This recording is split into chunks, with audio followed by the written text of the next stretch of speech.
People rave about compound interest as if it's some kind of sorcery.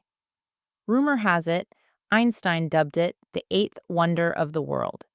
Every money expert brings it up in the opening moments of their wealth creation talks. Your folks likely whispered about it when you first set up a savings account. Yet, here's the truth no one shares. In those initial years, compounding comes across as a total scam. You pour in money steadily. You monitor your investments closely. The progress is underwhelming. You're putting away $500 each month, and your investments barely rose by $80 over the past year from pure gains. That's barely a fraction of what you're adding monthly. The numbers just don't live up to the buzz. The so-called magic turns into a frustrating trickle of letdowns. At that point, you begin to suspect everyone's just hyping it up. Perhaps it only clicks for folks kicking off with $100,000. But for everyday people beginning at scratch, it plays like a harsh prank. You might be gone before this ball of snow picks up any speed. I went through that exact frustration for ages. Then I stumbled upon the 843 rule. This straightforward math principle totally reshaped my view of the wealth accumulation timeline. Grasping this pattern will forever alter how you view your investments. Because the real story is this: compounding doesn't drag its feet, it's weighted toward the end. The big payoffs lurk in the future stages, out of sight from your current spot. You're not messing up. You're simply in the poorest position to grasp the momentum building ahead. Allow me to illustrate precisely. The 843 rule outlines the time needed to achieve successive benchmarks with steady investing. In essence, it shows that your initial big target requires about 8 years. Doubling that sum needs just 4 extra years. Doubling once more demands only 3 additional years. 8 years for the starting leg, 4 for the next, 3 for the one after. The pace quickens despite unchanged monthly inputs. This dynamic stems from the math of exponential growth, shedding light on why countless folks abandon investing just as the real power ignites. I'll run through some solid figures to demonstrate this in practice. Picture a person socking away $10,000 annually, or about $833 monthly. They're netting a 12% average yearly return, a tad higher than the stock market's long-term norm, but plausible over decades. They begin with nothing. 8 years in, with regular deposits, they've added $80,000 from their pocket. The portfolio hits roughly $123,000. Compounding has tacked on around $43,000. Decent, sure, but not revolutionary. That's like a 53% boost atop their inputs across 8 years.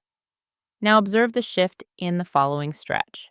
4 years later, at year 12, total contributions reach $120,000.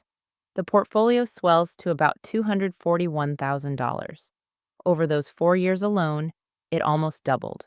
Compounding profits surged to $121,000, surpassing all prior inputs for the first time. This marks the tipping point where your investments outpace your efforts. The last stretch turns downright wild. 3 years on, at year 15, contributions total $150,000. The portfolio climbs to nearly $372,000. In mere 3 years, it piles on more than the first 8 years' entire haul. 8 years gets you to $123,000, 4 more to $241,000, 3 more to $372,000. Deposits remained steady throughout. Return rates held firm. The sole shift was the growing foundation fueling the compounding, and that flipped everything. That's the 843 rule at work. No secret spell or shortcut, just the raw shape of compound growth plotted against tangible goals. The latter portion of the path yields far greater yearly value than the early stretch. Most never witness this speed up since they bail in the opening 8 years. They eye their slim returns, stack them against the compound interest lore, and decide the formulas are bunk or reserved for the wealthy. They halt deposits. They dip into funds for spending. They miss the curve's explosive phase. Knowing the 843 rule offers a huge edge. It hands you a roadmap. It pinpoints when the wonders should activate. It turns compound interest from fuzzy theory into a tangible calendar for planning. I'll explain the math behind this pattern. Seeing the inner workings builds faith in the grind through those tough starting phases. Compound interest expansion traces an exponential path. One distinctive feature of exponential curves is what makes them so mentally taxing. They begin nearly level, mimicking a straight line for an extended period before abruptly shooting up at a sharp angle. If you're at year 2 or 3, gazing ahead, the path seems almost horizontal. The sharp incline remains out of sight, concealed past the limits of your viewpoint. Your mind projects forward from the visible trend, assuming the progress will plod along at this underwhelming pace indefinitely. Yet that projection is flawed. Exponential growth doesn't maintain a constant speed, it speeds up. The crucial takeaway here: during the initial stages, your inputs far outweigh the earnings. Suppose you're adding $10,000 annually to a $30,000 portfolio. A solid 12% gain yields just $3,600. That's less than a third of your input. Progress drags because you're shouldering the bulk of the effort. Midway through, inputs and earnings balance out. A $100,000 portfolio might produce $12,000 in gains alongside your $10,000 addition. Now the expansion feels more evident as your investments match your efforts evenly. Toward the end, earnings eclipse inputs entirely. At $300,000, a 12% return delivers $36,000, dwarfing your $10,000 input. Your assets are now outpacing your work by over 3 to 1. The surge becomes thrilling, as those early efforts yield enormous rewards. This transition from input-led to earnings-led expansion is precisely what the 843 rule illustrates. The opening 8 years focus on inputs, feeling laborious and steady. The following 4 mark the bridge, with pace visibly quickening. The last 3 see earnings take over. Your capital laboring far more intensely than you do. Grasping this dynamic alters your view of early outcomes. After 3 years, if your portfolio's gains seem underwhelming, recall you're in the input-heavy stage. That's anticipated. It's purely mathematical. The yields aren't malfunctioning.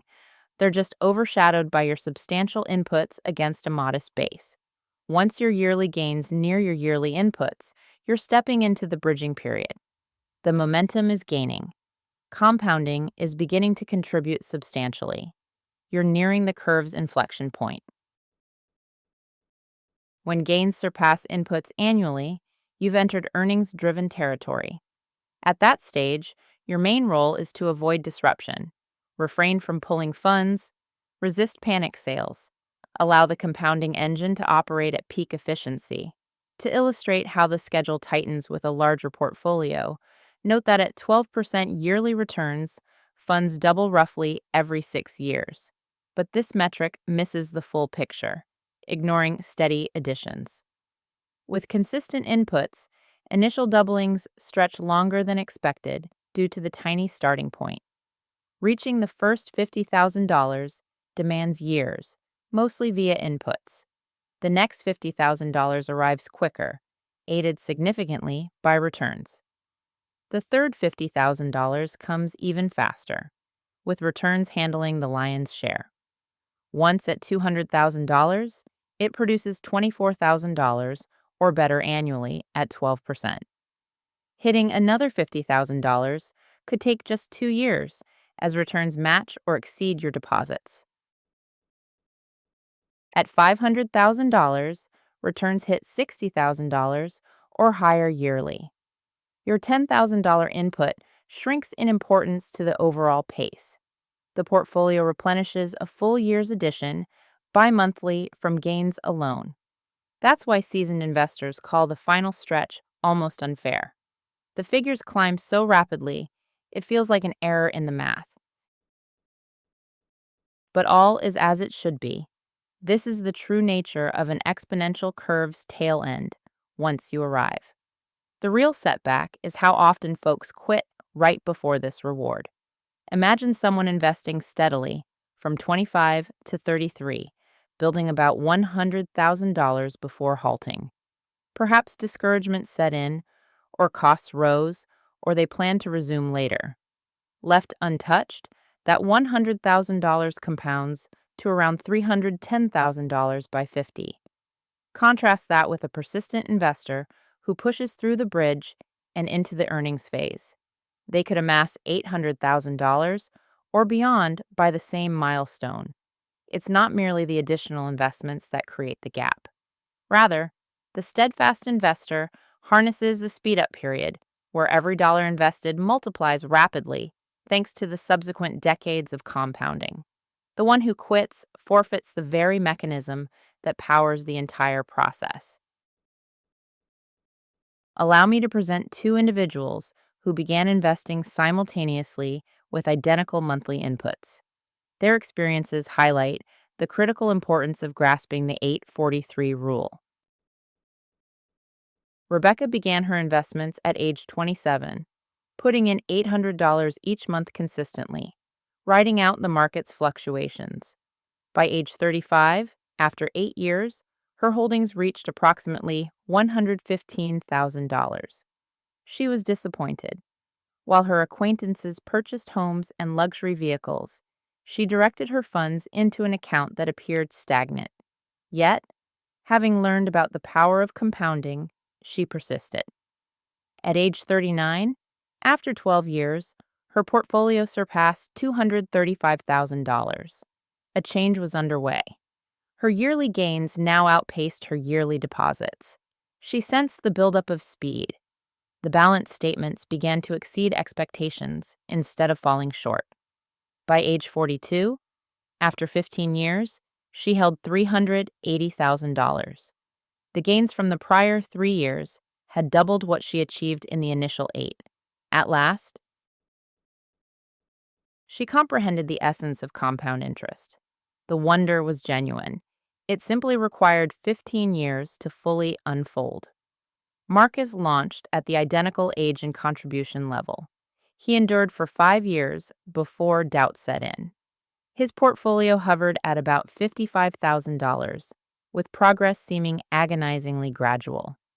He figured that continuing this way would leave him elderly before amassing anything substantial. Thus, he halted his inputs and shifted the funds to enhance his daily life. That $55,000 remained invested and expanded independently.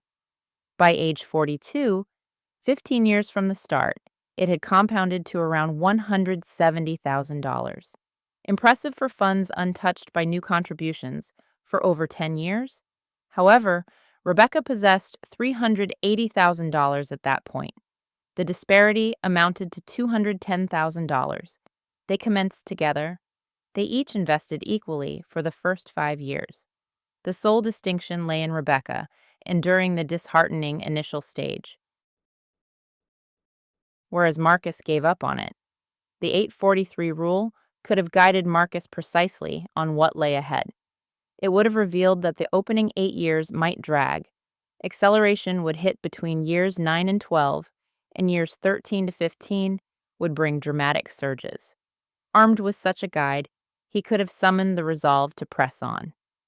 The 843 rule further clarifies the significance of one's starting age, though not quite as commonly portrayed. Traditional advice stresses beginning young for extended market exposure. That's accurate, yet imprecise. The 843 rule sharpens the focus. Launching sooner positions you to hit the acceleration stage while still youthful enough to reap the rewards. A 25-year-old starter enters the rapid growth period near 40, enjoying decades of contribution, light compounding. A 40-year-old starter strikes that explosive phase around 55, with far less time to leverage the momentum. Each follows the identical mathematical trajectory, but the earlier beginner encounters it at a prime moment for maximum impact. This insight aims to encourage, not deter, those starting later. Even at 45, you'll encounter the 843 speed up. You'll arrive at a point where gains overshadow inputs. Just recognize that the initial 8 years may plod along and commit to navigating them without wavering. Now, consider a common mental hurdle that trips up many in the beginning stages. With a modest portfolio, market swings can seem to undo your efforts. You add $10,000 across a year, only for an 8% decline to erase much of the progress. It resembles jogging in place as the ground shifts rearward. Such irritation makes sense, but it's based on a misconception. In the input-heavy phase, downturns actually benefit you. Cheaper asset prices allow your deposits to acquire extra units. Those extra units can compound over many years if you stay invested.